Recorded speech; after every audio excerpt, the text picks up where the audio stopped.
Orlando's esports scene levels up with bigger tournaments and learning opportunities. You're listening to The Wrap from Central Florida Public Media. I'm Brendan Byrne. Orlando's esports scene continues to rack up points. Recently, the community effort Orlando Fighting Game Championship, also known as CEO 2025, was held at the Rosen Shingle Creek Resort, attracting 6,000 spectators and competitors from all over the world over 3 days. That's a far cry from about 300 people attending the tournament 15 years ago in Orlando. It was definitely one of the area's first high-profile moments, and just sort of showed the esports national stage that Orlando is here and Orlando's ready to play ball. The state of esports in Central Florida. That's ahead on The Wrap. The big stories this week from Central Florida Public Media. But first, these news headlines.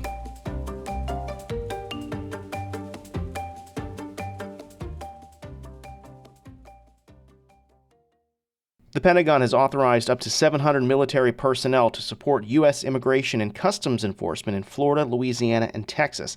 Up to 200 of these troops may be sent to the Sunshine State. Democratic U.S. Congressman Maxwell Frost condemns the move and says the military should have no part in immigration enforcement and practices. He says their presence should not discourage residents. They're doing this to scare our people. But as we saw in Orlando the other day at City Hall, people in Orlando and in Central Florida are going to stand up for our neighbors, for our country, for our democracy. Republican U.S. Representative Randy Fine said in a statement that the motion reflects President Donald Trump's commitment to law and order. Florida has ramped up its efforts to support the Trump administration's increased crackdown on illegal immigration and deportation.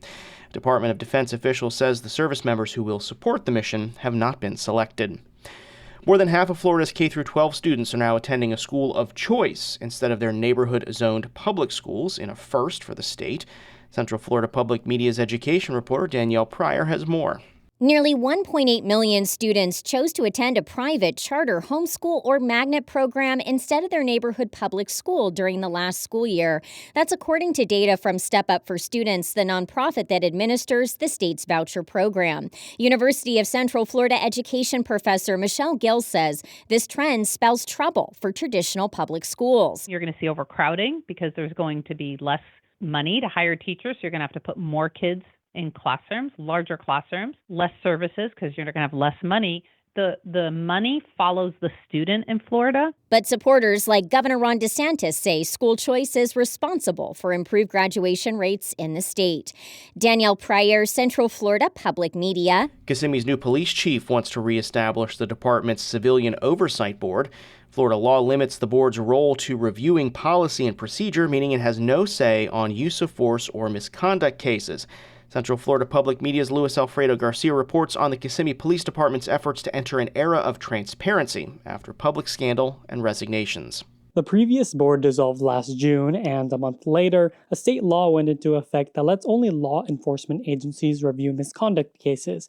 And board members now need to be appointed by police chiefs or county sheriffs. The new ordinance's first reading unanimously passed Tuesday evening. As it stands, the board will have 5 to 7 members, with at least one a retired law enforcement officer, a provision required by the law. Members of the community, however, are split on the board's potential effectiveness. Claudia Zucco, a frequent speaker at commission meetings, says the board would add no significant change and commissioners should take greater accountability in the matter. It galls me that we're engaging in this farce, this pretense, that this board is going to have any power. If you really want police oversight, it's you who are tasked with that. The second reading and vote on its passing will take place July 1st. Luis Alfredo Garcia, Central Florida Public Media. There's a new time frame for an ongoing roads project in the Four Corners area, which will eventually connect Lake and Orange counties together.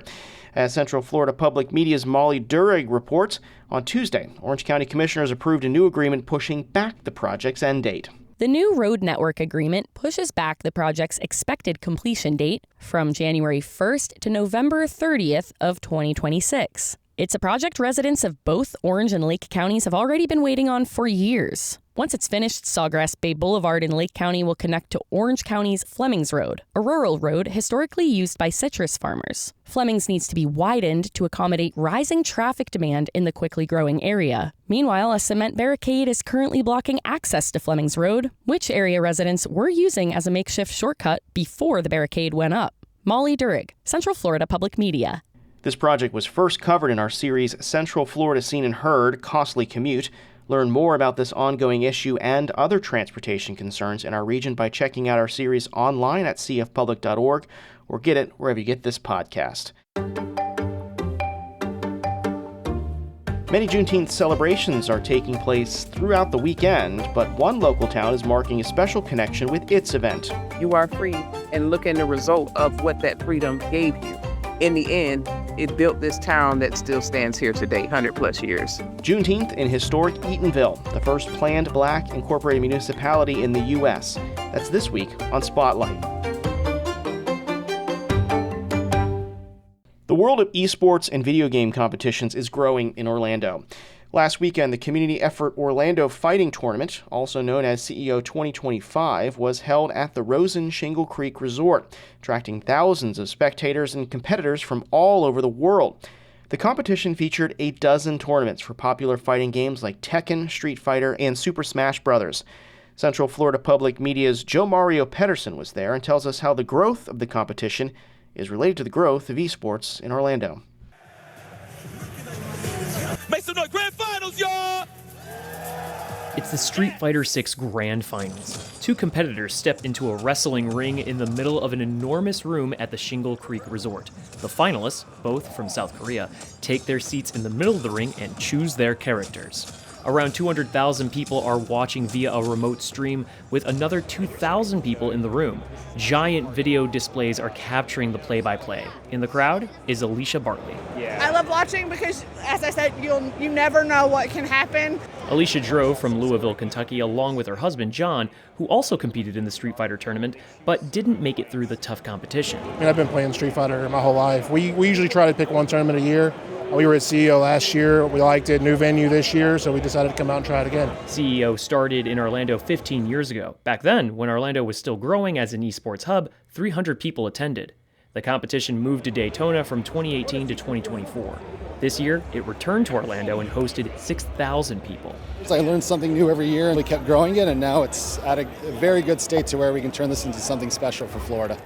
That's CEO founder Alex Jabali. He's a Street Fighter competitor too, and while he loves the game, he's more focused on CEO becoming the top world destination for fighting games. You just got to take risks and hope that people come and support you, and so far we're killing it this weekend. In the last 15 years, Orlando has grown in the esports community, hosting competitions like the Call of Duty World Championship, a Pokemon Regional Championship, and EA Madden's Championship, hosted at Full Sail University's esports arena, the Orlando Health Fortress. Here's Sari Keitlin, Director of Esports at Full Sail. We're a city that's rooted in family entertainment and innovation, and it just only makes sense that we're leaning heavily into an industry that connects with that audiences of all of those different ages. Keitlin says that in 2013, when Full Sail hosted the Call of Duty Championship, it ended up being a turning point. It was definitely one of the area's first high-profile moments, and just sort of showed the esports national stage that Orlando is here and Orlando's ready to play ball. One of the reasons Orlando is situated for growth in esports is to do with the wealth of experience from the tourist industry, putting on large events, and the ability of the city's large venues to provide high-speed internet. They already get it.